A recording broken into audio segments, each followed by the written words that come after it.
A vaporizer. Tracy Bono's 12-year-old son Frankie loves Legos and chatting it up at home. Why don't you build a car?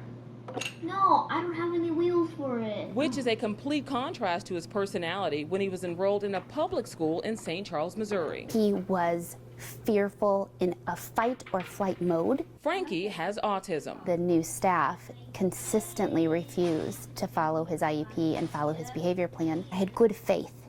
I had good faith in our school, and I shouldn't have. I should have been more proactive. Now Frankie has the behavioral support of teachers and administrators in a private school setting, a permanent move his mother made after learning he'd been restrained and locked in the seclusion room at school. He had told me I was being locked in the blue room. They locked me in the blue room. And they started locking him into a padded closet, what they called the seclusion room. According to the CRDC, the Civil Rights Data Collection, Missouri students with disabilities are 10 times more likely to be subjected to restraint and 27 times more likely to be subjected to seclusion than their non-disabled peers.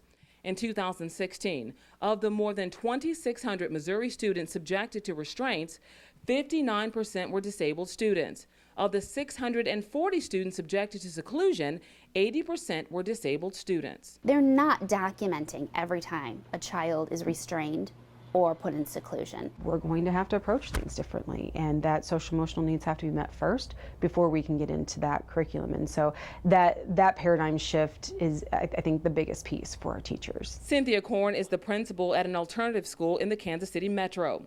Korn is very familiar with the data when it comes to discipline and special needs students. She also knows those numbers are even worse for Black students. Black students with disabilities receive 36% of all suspensions in Missouri public schools. Instead of pushing those students out, they're pushing in, and they're saying, how can I help you? Help me to understand.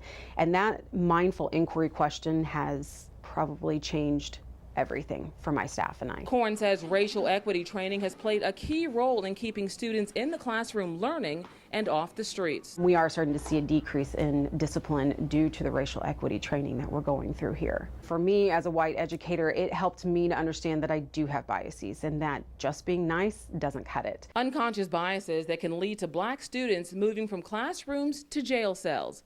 A story Missouri mom Tango Walker knows all too well.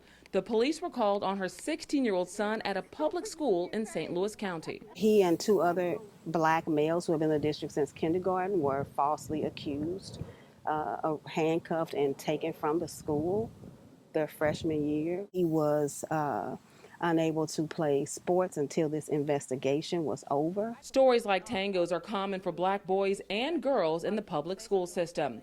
According to the Education Department's Office of Civil Rights, Black girls make up just 16% of America's female student population, but account for more than 1/3 of all girls arrested at school.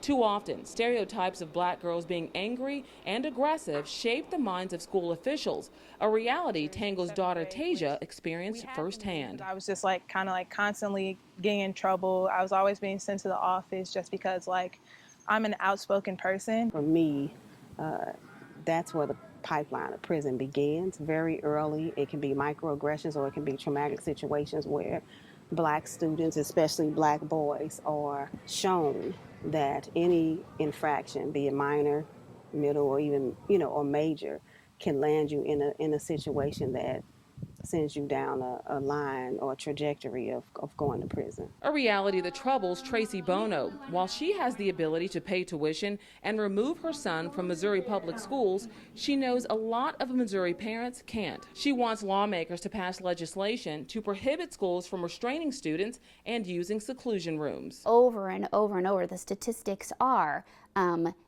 children with disabilities and African American boys.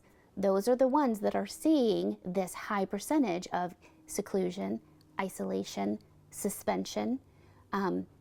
It's a systematic, pervasive, abusive problem.